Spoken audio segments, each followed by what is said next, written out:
ഒരു ആശങ്കപ്പെടേണ്ട സാഹചര്യത്തിലേക്ക് നീങ്ങുന്നു.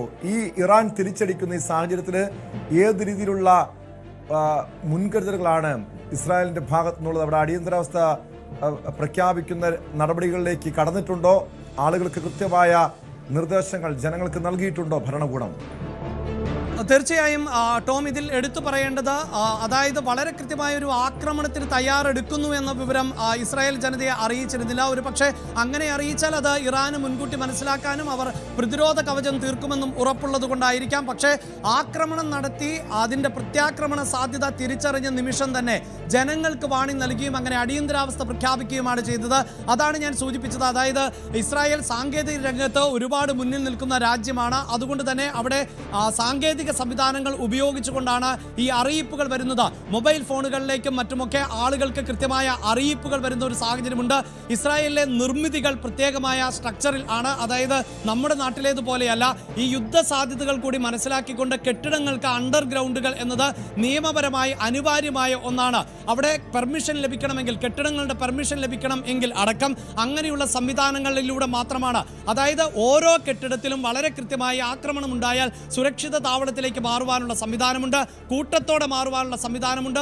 അവിടുത്തെ നഗരപ്രദേശങ്ങളിലടക്കം സുരക്ഷാ ബങ്കറുകൾ ഉണ്ട്. ഇതിൻ്റെ പൊസിഷനുകൾ വളരെ കൃത്യമായി ജനങ്ങൾക്ക് അറിയാം. അതായത് ഓഫീസുകൾ പോലെയുള്ളവയുടെ പ്രവർത്തനം നടക്കുമ്പോഴാണ് ഒരാക്രമണം ഉണ്ടാകുന്നത് എങ്കിൽ ആ ഓഫീസിൽ നിന്ന് എത്ര പെട്ടെന്ന് സുരക്ഷിതമായ ഇടത്തിലേക്ക് മാറണമെന്ന് അവിടുത്തെ ജനങ്ങൾക്കറിയാം. ഓരോ വീട്ടിലും താമസിക്കുന്നവർക്കും വളരെ കൃത്യമായി അറിയാം ഇങ്ങനെയുള്ള സുരക്ഷാ സംവിധാനങ്ങൾ. അതോടൊപ്പം തന്നെ ലോകത്തിലെ തന്നെ ഏറ്റവും വലിയ പ്രതിരോധ സംവിധാനങ്ങളിൽ ഒന്നായാണ് അയൺ ഡോമിനെ കണക്കാക്കുന്നത്. അങ്ങനെയുള്ള രക്ഷാകവചങ്ങൾ ഉണ്ട്. പ്രത്യേകിച്ച് ഒരു ആക്രമണം നടത്തിയ സാഹചര്യത്തിൽ, അതായത് ഇസ്രായേൽ അവിടേക്ക് ഇറാനിലേക്ക് കരുതിക്കൂട്ടിയ ഒരു ആക്രമണം നടത്തിയ സാഹചര്യത്തിൽ ഈ പ്രതിരോധ സംവിധാനങ്ങളെല്ലാം 100% ഉണർന്നിരിക്കുന്ന സമയമാണ്. അതുകൊണ്ട് തന്നെ ഇറാൻ എത്ര വലിയ ആക്രമണം നടത്തിയാലും അതിനെ ചെറുക്കുവാനുള്ള തയ്യാറെടുപ്പുകൾ ഇസ്രായേലിന്റെ ഭാഗത്ത് നിന്ന് ഉണ്ടായിരുന്നു എന്നത് വ്യക്തമാണ്. ഇനി നമ്മൾ ശ്രദ്ധിക്കേണ്ടത് ഇസ്രായേലിന് പുറമെ അമേരിക്കയുടെ സൈനിക താവളങ്ങളിൽ ആക്രമണം നടത്തുമോ ഇറാൻ എന്നുള്ളതാണ്. അവിടെയും കരുതലോടുകൂടി തന്നെയാണ് അമേരിക്ക സൈനിക താവളങ്ങളിൽ നിലയുറപ്പിച്ചിട്ടുള്ളത്. പ്രത്യേകിച്ച് ഗൾഫ് മേഖലകളിൽ ഉള്ള സൈനിക താവളങ്ങളിൽ അടക്കം സുരക്ഷ വർദ്ധിപ്പിച്ചിരിക്കുന്നു എന്നാണ് നമുക്ക് അറിയാൻ സാധിക്കുന്നത്. എല്ലാ സൈനിക താവളങ്ങളിലും അമേരിക്ക നിർദ്ദേശം നൽകിയിട്ടുണ്ട്. അതീവ ജാഗ്രത പുലർത്തണമെന്നും ഏതൊരാക്രമണത്തെയും മറികടക്കാൻ തയ്യാറാകണമെന്നും. അതോടൊപ്പം തന്നെ നേരത്തെ തന്നെ പുറപ്പെട്ട യുദ്ധക്കപ്പലുകൾ, വിമാനവാഹിനി കപ്പലുകൾ ഇവയെല്ലാം സജ്ജമായി തന്നെയാണ് നങ്കൂരമിട്ടിട്ടുള്ളത്. അത് ഇറാനെ ലക്ഷ്യം വെച്ചുകൊണ്ട് ദിവസങ്ങൾക്ക് മുമ്പ് തന്നെ നീങ്ങിയതാണ്. ഇറാനും അമേരിക്കയും തമ്മിലുള്ള ചർച്ചകളുടെ അടിസ്ഥാനത്തിലായിരിക്കണം ഈ വിമാനവാഹിനി കപ്പലുകളടക്കം പിന്തിരിയുക എന്നത് നമുക്കറിയാം. പക്ഷേ ഒരൊറ്റ കപ്പൽ പോലും പിന്തിരിഞ്ഞ സാഹചര്യമില്ല എന്ന് മാത്രവുമല്ല, ഇറാനെ വളയുന്ന തരത്തിൽ അവർ നിലയുറപ്പിച്ചിട്ടുണ്ട്. അതുകൊണ്ട് തന്നെയാണ് ഇറാന്റെ ഭാഗത്ത് നിന്ന് ഇനി ഉണ്ടാകാൻ പോകുന്ന പ്രത്യാക്രമണങ്ങൾ ആയിരിക്കും ഇനി യുദ്ധം തുടരുമോ എന്നതിൽ ഏറ്റവും നിർണായകമാകുന്നത്. നമുക്കറിയാം, പലപ്പോഴും ഒരു ആക്രമണം ഉണ്ടായാൽ ഉടനെ തന്നെ തിരിച്ചടിക്കുക എന്നതാണ് പൊതുവെ രാജ്യങ്ങൾ സ്വീകരിക്കുന്ന ഒരു നിലപാട്. ആ തിരിച്ചടിയാണ് ഇപ്പോൾ നടന്നുകൊണ്ടിരിക്കുന്നത്. ഇറാന്റെ തന്ത്രപ്രധാന കേന്ദ്രങ്ങളിൽ ഇസ്രായേൽ നടത്തിയ ആക്രമണത്തിന് തിരിച്ചടി ആരംഭിച്ചിരിക്കുന്നു.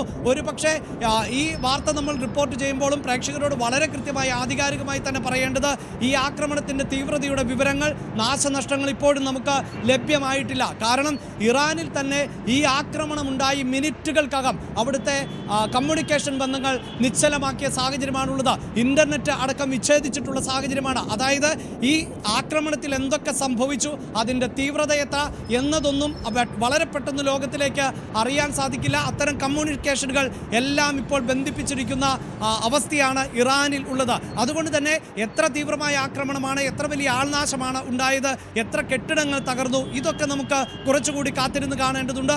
അതേസമയം ഇസ്രായേലിൽ ഇപ്പോൾ ഏതെങ്കിലും തരത്തിൽ ആശയവിനിമയ സംവിധാനങ്ങൾ വിച്ഛേദിക്കപ്പെട്ടിട്ടില്ല. അതുകൊണ്ട് തന്നെ ആക്രമണത്തിന്റെ രൂക്ഷത നമുക്ക് മനസ്സിലാക്കാൻ സാധിക്കും. മാത്രവുമല്ല, നിരവധിയായ മലയാളി സുഹൃത്തുക്കൾ ഇസ്രായേലിൽ ഉണ്ട്. അവർക്കൊക്കെ ഈ വാണിംഗ് കിട്ടിയ നിമിഷം തന്നെ ഇത്തരം കാര്യങ്ങൾ നമ്മളുമായി ആശയവിനിമയം നടത്തിയിരുന്നു. ഇതാ ഇപ്പോൾ കേൾക്കുന്നത് ഈ നേരത്തെ സൂചിപ്പിക്കുന്ന സുരക്ഷാ വാണിംഗിന്റെ ഇപ്പോൾ പ്രേക്ഷകർ കേൾക്കുന്നത് ആ ശബ്ദമാണ്. അതായത് ഇസ്രായേലിൽ ജനങ്ങൾക്ക് നൽകുന്ന മുന്നറിയിപ്പ് സൈറണുകൾ. അത് ഇസ്രായേലിൽ പൊതുവെ നഗരപ്രദേശങ്ങളിലാണ് അധികമായും ആളുകൾക്ക് പ്രയോജനപ്പെടുത്തേണ്ടതായി വരുന്നത്.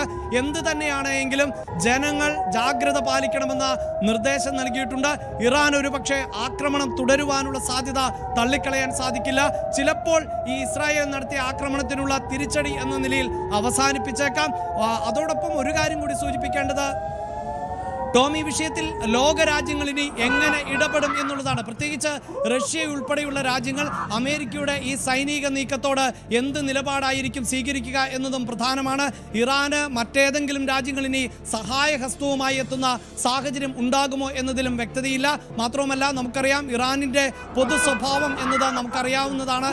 അതുകൊണ്ട് തന്നെ അവിടെ വിമത വിഭാഗങ്ങളെ അടക്കം പിന്തുണയ്ക്കുന്ന ഒരു സാഹചര്യമുണ്ട്. ഒപ്പം ഒന്നുകൂടി പറഞ്ഞു പോകേണ്ടത്, ഇറാനിൽ തന്നെ വലിയ തോതിലുള്ള പ്രതിഷേധങ്ങൾ ഇപ്പോൾ അലയടിക്കുന്ന ഒരു സമയം കൂടിയാണ്. പ്രത്യേകിച്ച് ഭരണവിരുദ്ധ പ്രതിഷേധങ്ങൾ ആണ് അവിടെ അലയടിക്കുന്നത്. അങ്ങനെ പ്രതിഷേധിക്കുന്നവരെ കൊന്നൊടുക്കുന്നു എന്നതാണ് അമേരിക്കയുടെ ആരോപണം. അതുകൊണ്ട് തന്നെ ഇറാൻ ഇപ്പോൾ നേരിട്ടുകൊണ്ടിരിക്കുന്നത് ഒന്ന്, ആഭ്യന്തരമായ പ്രശ്നം. അവിടെ ഭരണകൂടത്തിന് നേരെ ഉയർന്നു വന്നിട്ടുള്ള വിമർശനങ്ങൾ അതിശക്തമാണ്. ആളുകൾ തെരുവിലേക്ക് ഇറങ്ങുന്ന സാഹചര്യം ഉണ്ടാകുന്നു. അവരിൽ ആ പ്രതിഷേധക്കാരിൽ പലരെയും വെടിവെച്ചു കൊന്ന സാഹചര്യം അടക്കമുണ്ടാകുന്നു. അപ്പോൾ ഒരു ഭാഗത്ത് സ്വന്തം ജനതയെ പ്രതിരോധിക്കേണ്ടതായി വരുന്നു. അതേസമയം തന്നെയാണ് ഇസ്രായേലും അമേരിക്കയും ഇപ്പോൾ സംയുക്തമായി നടത്തിയിട്ടുള്ള ആക്രമണം. അതുകൊണ്ട് തന്നെ എത്രത്തോളം ശക്തമായ ഒരു ആക്രമണം ഇറാൻ നടത്തും എന്നതിൽ വ്യക്തതയില്ല. പക്ഷേ ഇറാന്റെ പക്കൽ ഉള്ള സൈനിക കരുത്ത് അല്ലെങ്കിൽ ആണവായുധങ്ങൾ, മറ്റ് ആയുധങ്ങൾ, ഇവയെ സംബന്ധിച്ച വ്യക്തമായ വിവരങ്ങൾ ഇപ്പോഴും ലോകരാഷ്ട്രങ്ങൾക്ക് മുന്നിൽ ഇല്ല എന്നതാണ് നമ്മൾ ഭയക്കേണ്ടതായി വരുന്നത്. അതുകൊണ്ട് തന്നെ ഇപ്പോൾ ഇതാ പുറത്തു വരുന്ന മറ്റൊരു വിവരം എന്നത് ഇറാനിൽ വീണ്ടും ആക്രമണം നടത്തുന്നു എന്നുള്ളതാണ്. 3 ഇടത്തുകൂടി ഉഗ്രസ്ഫോടനം ഉണ്ടായിരിക്കുന്നു. ടോം, അങ്ങനെയെങ്കിൽ അതായത് അന്താരാഷ്ട്ര വാർത്താ ഏജൻസികൾ നൽകുന്ന ഈ റിപ്പോർട്ടുകൾ സ്ഥിരീകരിക്കാമെങ്കിൽ ഇത് യുദ്ധ സ്വഭാവത്തിലേക്ക് തന്നെയാണ് പോകുന്നത്. അതായത് ഇസ്രായേൽ ഇറാനെ ആക്രമിക്കുന്നത് അവസാനിപ്പിച്ചിട്ടില്ല, ഇറാൻ ഇസ്രായേലിനെയും ആക്രമിക്കുന്നത് അവസാനിപ്പിച്ചിട്ടില്ല. അങ്ങനെ 2 രാജ്യങ്ങൾ പരസ്പരം ഇപ്പോൾ ഏറ്റുമുട്ടുന്നു എന്നുള്ളതാണ്. അത് അമേരിക്കയ്ക്ക് വേണ്ടിയാണ്. ഇപ്പോൾ അമേരിക്ക ഈ ആക്രമണം നടത്തുന്നത് എന്നതാണ് എടുത്തു പറയേണ്ടത്. അപ്പോൾ ഇനിയും തുടരാനുള്ള സാധ്യത തന്നെയാണ്, ആക്രമണം തുടരാനുള്ള സാധ്യത തന്നെയാണ്. ഒരു പക്ഷേ ഇറാനുമേൽ കനത്ത പ്രഹരം ഏൽപ്പിക്കുക എന്നതായിരിക്കാം അമേരിക്കയുടെ ഇപ്പോഴത്തെ ലക്ഷ്യം.